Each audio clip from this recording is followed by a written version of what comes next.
for accounting all those that are still unaccounted for.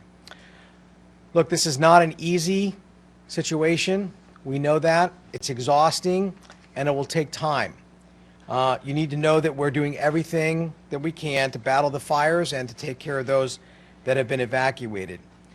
We've seen communities come together time and time again, fire after fire and other disasters in California, and we'll get through this one as well. As you've seen, the magnitude of destruction, especially in the town of Paradise, is staggering. Yesterday, we saw this firsthand. The public safety leaders went up and toured the area. We met with local officials to begin the discussions on the recovery process. As they're still battling the fires, we're looking at what it's going to take to address the needs of the community. As a result, we clearly saw that the event in itself warranted Governor Brown asking FEMA for a presidential major disaster declaration. And that was done this morning. We've already received direct federal assistance from FEMA, and we're appreciative of that, and that is helping to bring federal resources here into the state to help the communities that have been impacted. This continues to be a unified effort by all local, state, federal, and public sector, private sector organizations, and it's been exceptional. We have representatives from many state and federal agencies, both here in the State Operations Center and in the field, working around the clock, managing resources, helping with shelters, school closures, hospital and medical supplies, and restoring damaged infrastructure. We've dispatched more than 1,035 mutual aid fire engines, and we have roughly 3,667 firefighters from local, state, and federal government agencies on the line. We're also very grateful for assistance that we've received from departments across the western states. In fact, 7 states are providing firefighters for California as we speak. Oregon has sent 75 fire engines, Washington 45, Utah 26, New Mexico 7, Idaho 6, Montana 20, and Texas 55. And either they are here or they are en route to assist us in our firefighting effort. There's also hundreds of law enforcement officers and members of the California National Guard that are been deployed protecting communities, providing law enforcement and security in areas that have been evacuated. We're committed to battling these fires with everything that we can muster here at the state in ensuring our communities and people can address their public safety needs. In the coming days, we're going to continue to work with local government to set up local assistance centers. These centers will be a place where individuals who have been impacted by these fires can come and start to discuss receiving appropriate assistance. We still remain at risk from more wildfires with red flag conditions throughout the state, and this should be the case through Tuesday. So it's very, very important that in the meantime you take care of yourself and your family. You be vigilant for potential notices for additional evacuations, and listen to local authorities as they share information with you. Keep in mind, recovery is a long journey, but we will continue to get through it. Okay, so lots happening, and what I'm going to do now is I'm going to turn it over to the Director of the California Department of Forestry and Fire, CAL FIRE, Chief Ken Pemlott, to talk about firefighting operations. Thank you, Mark. Good afternoon. Just a quick update, and actually we, public safety leadership here, personally visited the incident command post for the Woolsey fire and the Hill fire in Ventura County this morning. Received a direct briefing from the incident command staff and met with some local officials. As you've heard, we are really just in the middle of this protracted weather event and this fire siege. We are looking at dry conditions through at least the end of next week and into next weekend. Even when the wind, forecasted wind subsides as forecasted towards the middle of this week, we are still looking at very low humidities, very dry conditions, vegetation that is critically dry from all summer. So the fire conditions will continue to exist until we get some sort of appreciable rainfall or precipitation to change that. So we are in this throughout California until further notice. And so with that, we continue to move resources. As of This afternoon, we are basically battling three major fires. The Camp Fire in Butte County, which is 111,000 acres and 25% contained. The Hill Fire and the Woolsey Fire, both starting in Ventura County at approximately the same time, and it burned into Los Angeles County. The Hill Fire, great progress to report today, 70% contained, 4,531 acres. The Woolsey Fire continues to be a major fire, has burned into Malibu, is at the Pacific Coast Highway, and continues to be a threat to Topanga Canyon and many other communities in Los Angeles and Ventura County. So we continue to move resources around the state to engage these existing fires, but we are looking ahead to what the potential is for the next set of fires that could occur. As this wind event moves throughout Southern California, we are now looking towards the Inland Empire, Riverside, San Bernardino counties, and San Diego. Is that where this wind will intensify and surface for the next several days?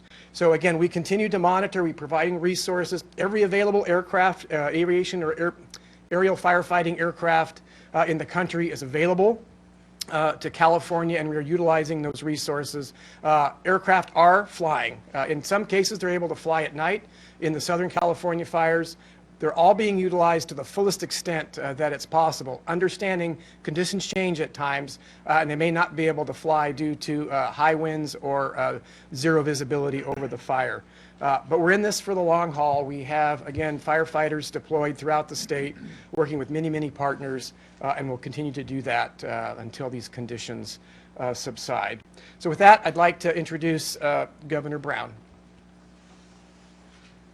I want to thank all the firefighters and first responders, the Highway Patrol, the National Guard, everyone who's worked so hard under very, very trying conditions. And our thoughts and our prayers are with those who've lost loved ones, members of their family, neighbors, and friends. This is truly a tragedy that all Californians can understand and respond to and be very sympathetic. We're going to do everything we can. We're requesting presidential declaration, funding coming from the federal government. Of course, there will be efforts from the state government as well. It's a time to pull together and work through this tragedy. The way I would describe it, I'm going to amend something I said before, this is not the new normal, this is the new abnormal. And this new abnormal will continue, certainly in the next 10 to 15 to 20 years. And unfortunately, the best science is telling us that dryness, warmth, drought, all those things, they're going to intensify. Predictions by some scientists are that we've already gone up 1 degree. I think we can expect a half a degree, which is catastrophic, over the next 10 to 12 years. So we have a real challenge here, threatening our whole way of life. So we got to pull together. People have ideas, whether it's forest management or how to do our fire prevention. Great, let's hear about them. And we're going to have to invest more and more in adaptation.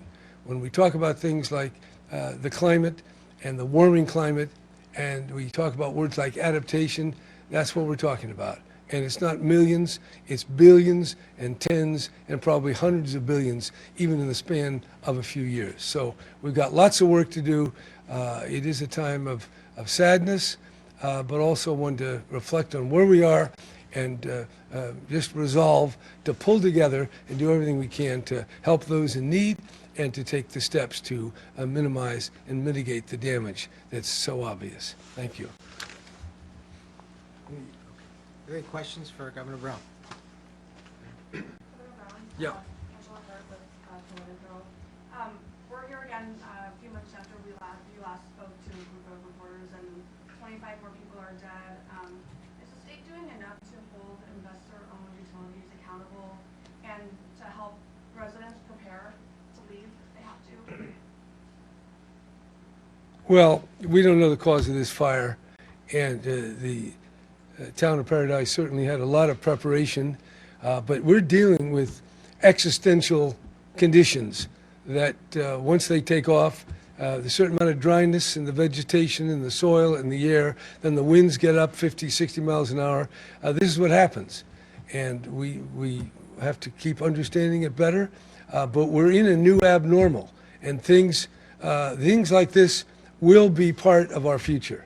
And this won't be the beginning. It'll be things like this and worse.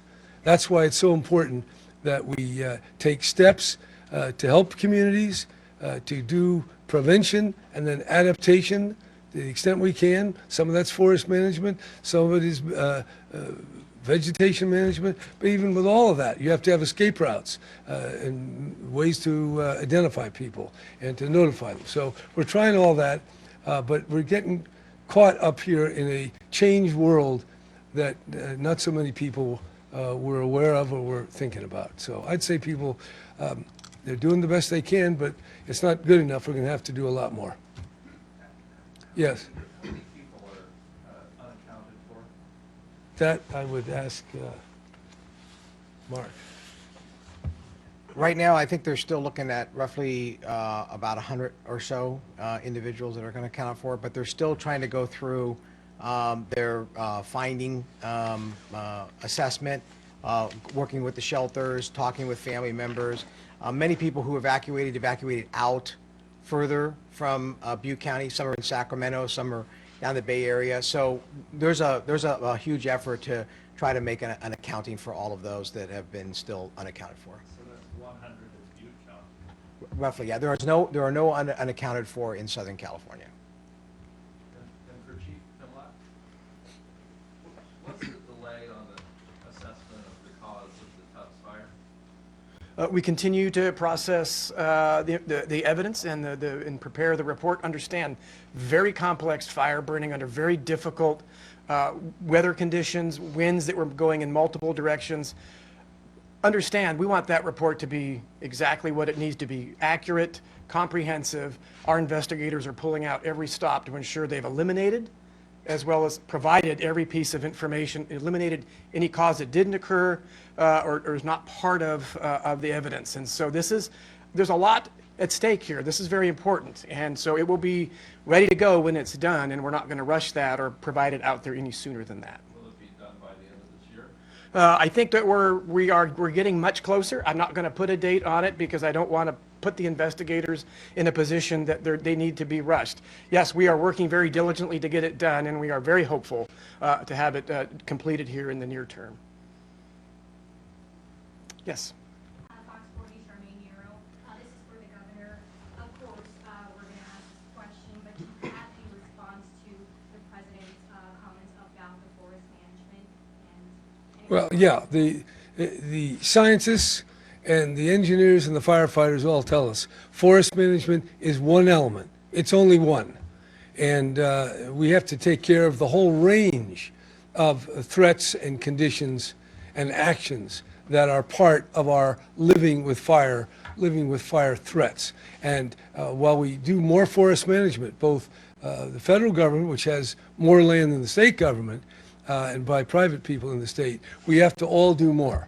But managing all the forests in every way we can does not stop climate change. And those who deny that are definitely contributing to the tragedies that we're now witnessing and will continue to witness in the coming years. So the chickens are coming home to roost. This is real here. And it's not a question of pointing this way or that way, but pulling together in these tragic circumstances and thinking wisely and collaboratively. And that's the spirit in which I'm approaching all that we need to do in response to these fires. Around, any plans to redirect some of the National Guard troops at the border to help with fire effects? That you could ask the general. If they're needed, they'll go wherever they're needed. Definitely fighting fires is of a higher priority than that business on the border. All right? Thank you very much for coming. All right? Thank you. Thank you. Guys. Thanks, Governor. Okay. Don't worry. You didn't have a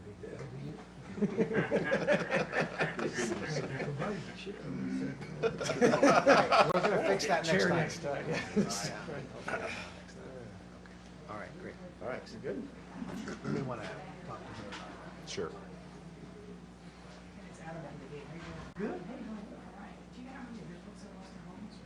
Yeah, right.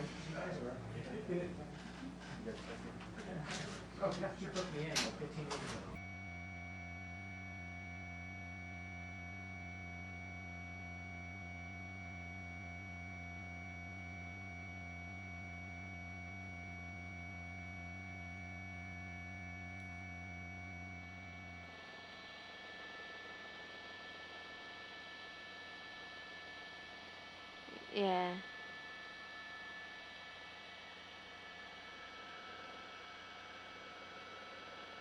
Okay, yeah, let's check that out. Hi, Tim.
Good evening.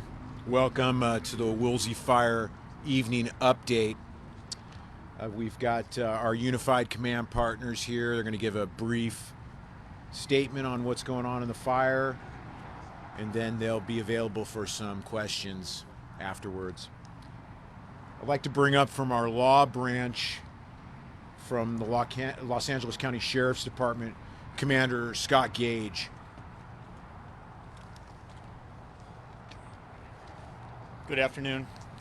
We realize this is a stressful time for everyone, and we share your concerns for the safety of your families, your pets, and your property. We greatly appreciate the patience and cooperation that we have experienced from the members of our community. The incident management team has determined the need to have all residents out of the fire area remain evacuated for their safety. To ensure the department has enough staffing available to protect property in the evacuated areas, Sheriff Jim McDonald has ordered the majority of the department to begin working 12-hour rotational shifts. This will allow us to deploy approximately 500 deputy sheriffs in the area on a 24-hour basis. This also gives us resources to respond to any other emergency that should arise. We're working in partnership with Animal Control in regards to the safety of animals. As I speak, we have ongoing rescue missions involving animals. Although evacuation orders have been lifted for certain areas in Ventura County, Los Angeles County officials are warning residents affected by the Woolsey fire do not return to your homes. The evacuation zones have not been rendered clear or safe by first responders. We understand other counties may be planning to repopulate, but Los Angeles County officials have not lifted evacuation orders. Mandatory evacuation in affected cities are Agora, Calabasas, Hidden Hills, Malibu, and Westlake Village. All of the road closures remain in effect, and for information of that, you can go to www.lacounty.gov/Woolsey-Fire.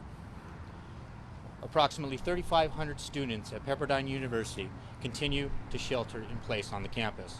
They all remain safe, and we continue to work with university and public safety officials to ensure that they have adequate resources. LA State Homicide Bureau continues to investigate the death of what we believe to be 2 adult individuals. The victims were located Friday, November 9th, inside a burned vehicle in the area off of Mulholland Highway in the unincorporated area of Malibu. As this is an early assessment of the incident, detectives believe that the driver may have become disoriented while evacuating the area, and the vehicle was overcome by fire. The names of the decedents have not been released, pending the positive identification by the Los Angeles County Coroner's Office. This investigation continues, and we will provide evidence collected at the scene. And once again, we thank you and the public for their patience and the cooperation of our partners as we continue to work through this major fire event. Thank you. Thank you, sir. Next up from the Los Angeles Police Department, Lieutenant Eric Bixler. All right, good evening. First, I'd like to say thank you very much to the citizens of Los Angeles. We have had 0 incidents of looting or burglary in the affected areas. However, we still have mandatory evacuations and nothing has changed.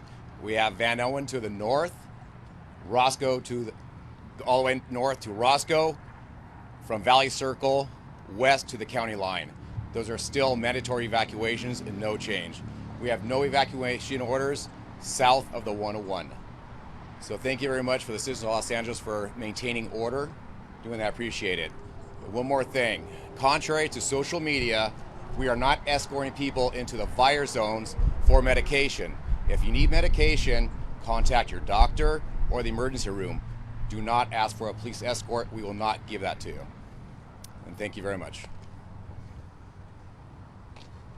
Thank you, Lieutenant. Next up from Ventura County Sheriff's Department, Sergeant Eric Bouchot.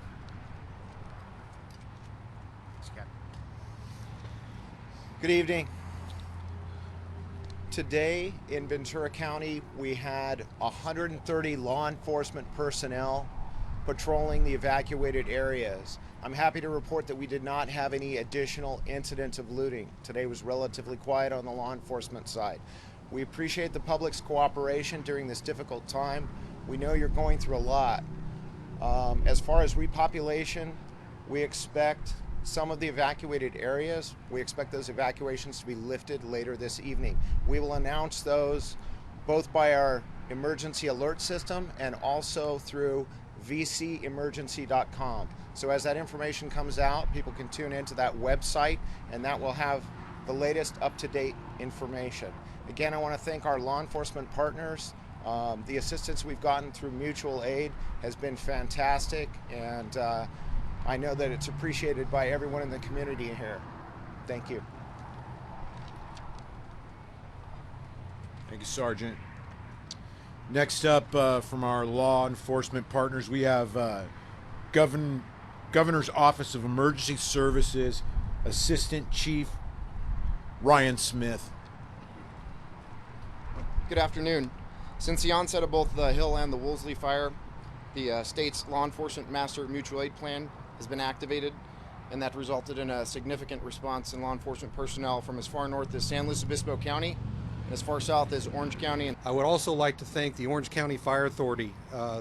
They were able to offer up fire engines to staff some of our fire stations while those fire resources were actively engaged in the firefight. So a big thank you to Orange County Fire Authority and Chief Fennessy. Thank you.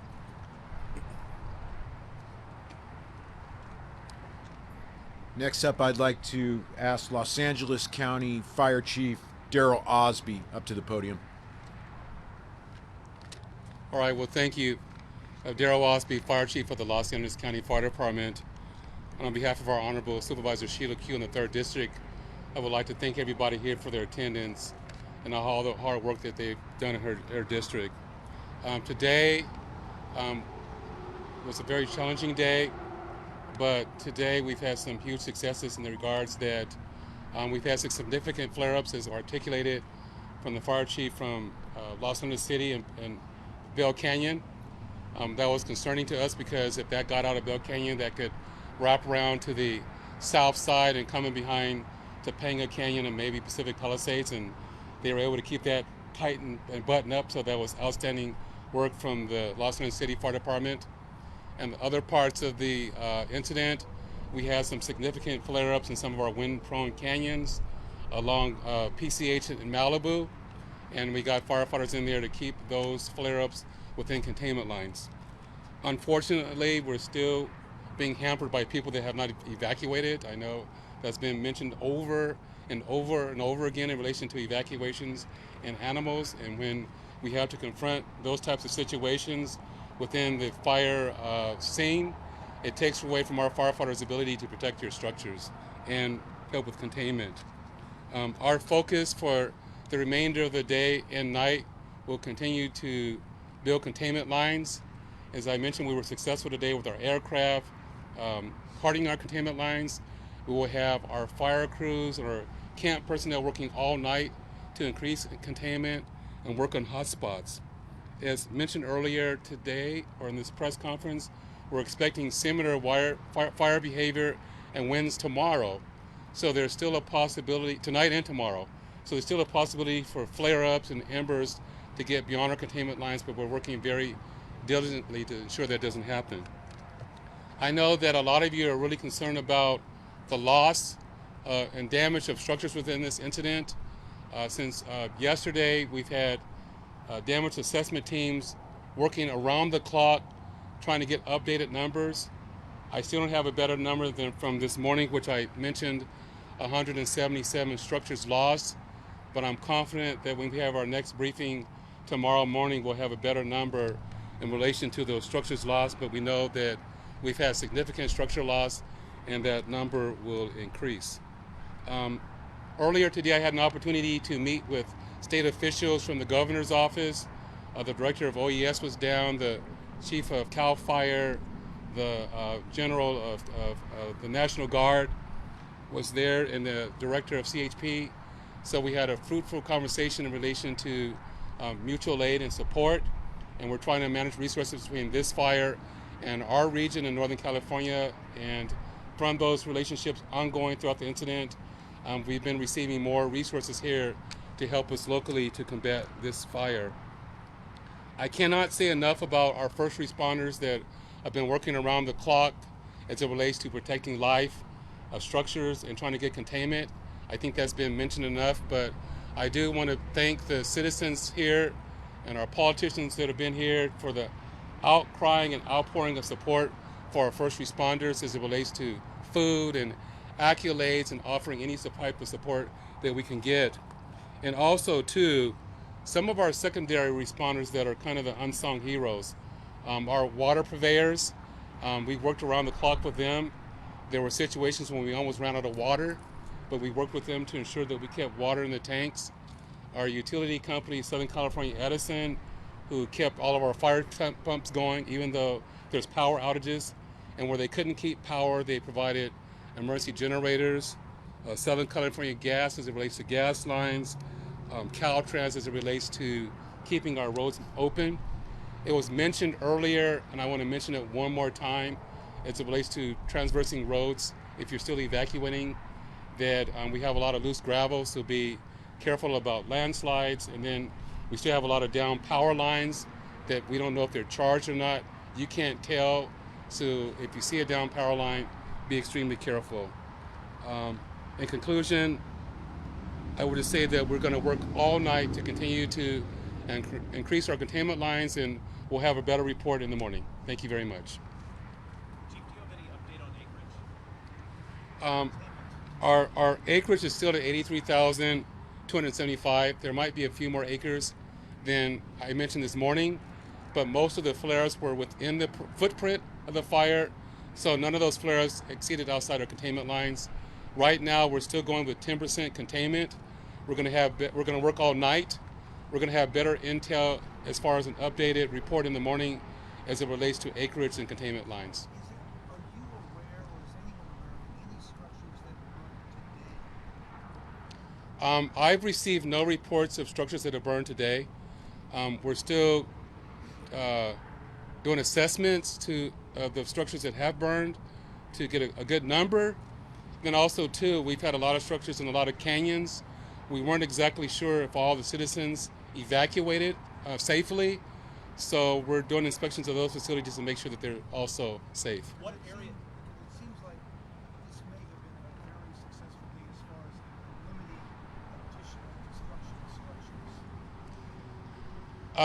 structures. Today was a better day. We worked all night last night to put out hotspots. We have more resources here today to put more resources out around the structures to combat hotspots, and the complexity of evacuations wasn't as dynamic today as it's been in the past. So our firefighters were able to focus more of their attention on protecting structures and containment lines. Earlier you mentioned the eastern and western flanks as being potentially at risk, but is it your belief at the moment that the actual fire burn area is where you're most concerned about any expansion? We're concerned about the footprint of the fire, especially in the interior, because there are some areas that haven't burned. There are some structures that have not burned that are not out of danger. And at this point, when we have wind events like we've had today, we lose a lot of structures by embers flying in the air, so we're trying to get all those hot spots out. And to my understanding, we've lost no additional structures today within the perimeter of the fire. Chief, this is a huge event. Have you or your sister agencies had any firefighter injuries and something to elaborate? We've had a few minor firefighter injuries, musculoskeletal type injuries, sprains and strains, but nothing major to our firefighters. I've emphasized firefighter safety. I know that we talk a lot about public safety, but we don't want to have any of our firefighters be fatally injured in this fire, and it's been very challenging for us, especially when we've had firefighters from outside the region going to some of these dark, smoky, burning canyons at night. But fortunately, no major injuries to our firefighters. Chief, it's almost dark. How much is the loss of air support? When it's dark, we lose a significant amount of aircraft. As a matter of fact, none of our fixed wing aircraft flies at night. The only copters we have that fly at night are from LA City Fire Department and Los Angeles County Fire Department with our Firehawks, and so they'll be flying 24 hours around the clock. Overall, was this an encouraging day? I know you don't have completely surrounded. I know the fire's still burning. I know you have wind coming up. Based on what you're faced with today, was this an encouraging day? To date, as I stand here at this moment, it's encouraging that none of the flare-ups exceeded the containment lines. This morning we were truly concerned about that. There's parts within the footprint where houses haven't burned, so we were successful in ensuring no more structures were burned. And then, as mentioned by my counterpart from LA City, that was really a concern of ours because there's a lot of fuel south of us where the fire is not burned, and behind Mulholland and Topanga Canyon and Pacific Palisades. And so my hats off to LA City. They were able to keep that fire contained in Bell Canyon because I was truly concerned about it. So they were very successful in that endeavor. So today was actually better, and we're looking forward to more successes tonight and tomorrow.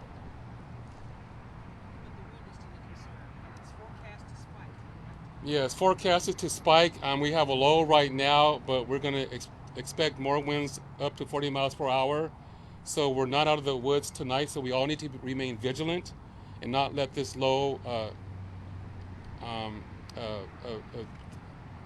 let our guard down, that we're going to have firefighters around the clock until this fire is put out to ensure that we contain this fire to the footprint that it's in right now. All right, well, thank the media, and we really appreciate your support here as it relates to the public education and also being a partner in keeping our citizens safe. So thank you very much. I'd like to just conclude tonight with a couple of online resources you guys can go to get the most recent fire information. We've stood up a website at the LA County EOC. It's lacounty.gov/Woolsey. That's WOOLSEY. We also have on the Sheriff's Department Twitter feed at LASDHQ. And then, of course, what we've been updating the fire information on throughout the incident at LA County Fire PIO. And we'd also like to encourage you to go to fire.lacounty.gov/RSG. That's our Ready, Set, Go program. Has a lot of tools in there for folks in the fire area to plan, create defensible space, and make a plan to evacuate early. Thanks a lot for your attendance.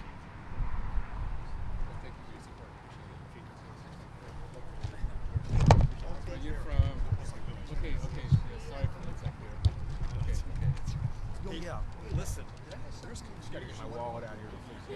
I don't think did they talk about it? No, one on one see you. Yeah. Well, by the way, for no good reason, in Steve's humble opinion, this is always Okay.